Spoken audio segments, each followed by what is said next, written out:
Primero que nada, la definición del problema implica el planteamiento de preguntas de investigación. ¿Qué preguntas? ¿Dónde se sitúa este problema? ¿Cómo se sitúa? ¿A quiénes afecta? ¿En qué tiempo se está llevando a cabo este problema?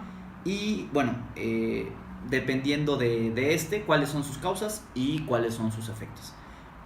Posteriormente pasaríamos a un planteamiento de un marco teórico. Este marco teórico nos va a servir como una especie de esqueleto de la investigación, y este esqueleto de la investigación nos va a permitir desarrollar de ahí todo nuestro proyecto.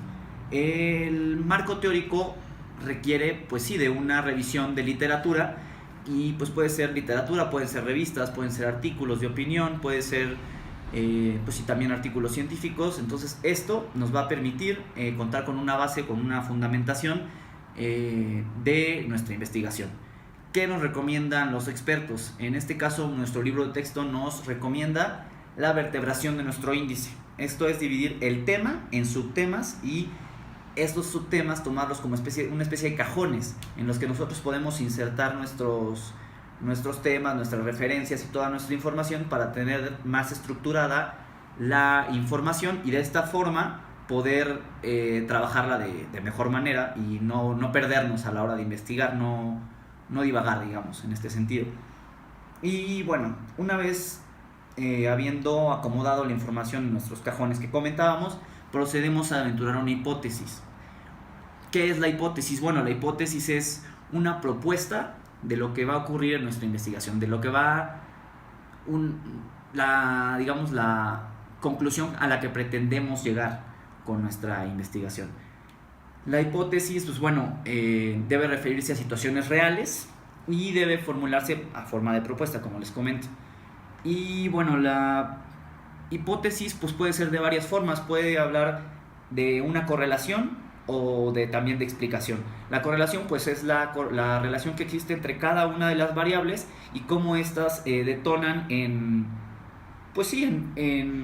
cómo afectan estas al problema, cómo es que hay una causa y un efecto entre las variables. Bueno, también ya una vez que tenemos la hipótesis de la que vamos a hablar, tenemos que definir cuál va a ser nuestro diseño de investigación. Habiendo dos tipos principales. El principal es el experimental y tenemos también el no experimental.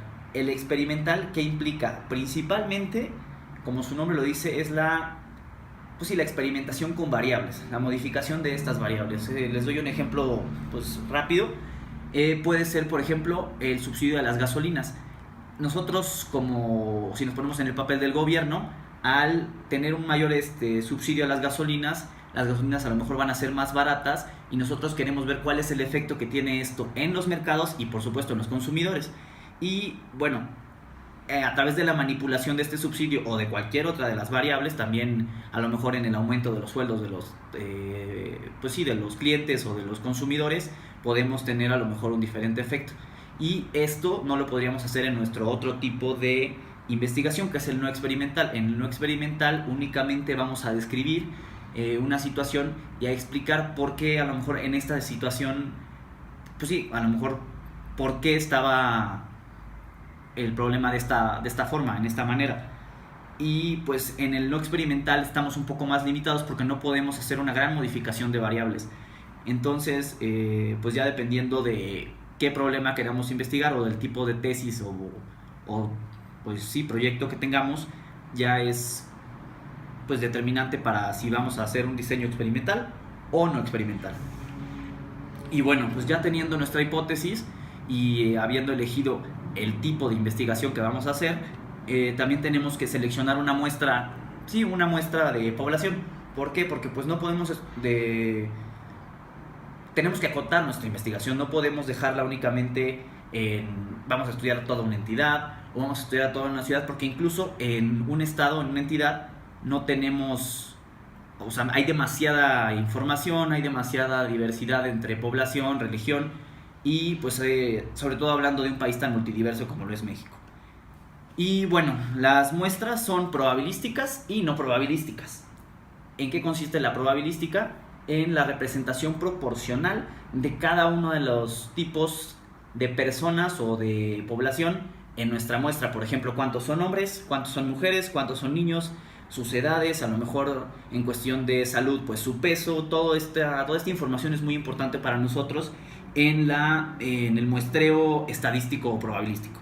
Esto nos permite pues tener unos datos un poco más cuantitativos acerca de nuestra información. Por otro lado, la muestra no probabilística está dirigida a casos muy, muy precisos y pues tiene propósitos más, pues sí, como más concisos, digamos. Y pues no pretende que todos los casos estadísticos sean representativos de una determinada población. Y bueno, ya habiendo elegido nuestra población objetivo, ahí es cuando nosotros analizamos la situación que ellos viven en determinado momento, qué propuestas tenemos, cuál puede ser nuestra proyección de escenarios y cuáles pueden ser nuestras propuestas de solución o mitigación de este problema. Y bueno, esto ya dependiendo si nos vamos a limitar a lo mejor a explicar el problema o también a plantear políticas públicas que puedan resolver dicho problema. Y pues posteriormente yo diría una última etapa, es la etapa de conclusión, en la que nosotros pues decimos qué fue lo que encontramos qué hallazgos tenemos en la investigación, cómo podemos pues sí, solucionarla o ayudar a mitigar dicho problema o a disminuirlo. Entonces, pues creo por mi parte es todo. Estos son mis propuestas o los pasos que a mí me parecen más importantes para estudiar nuestra investigación. Y pues bueno, escucho sus retroalimentaciones y con mucho gusto las responderé. Gracias.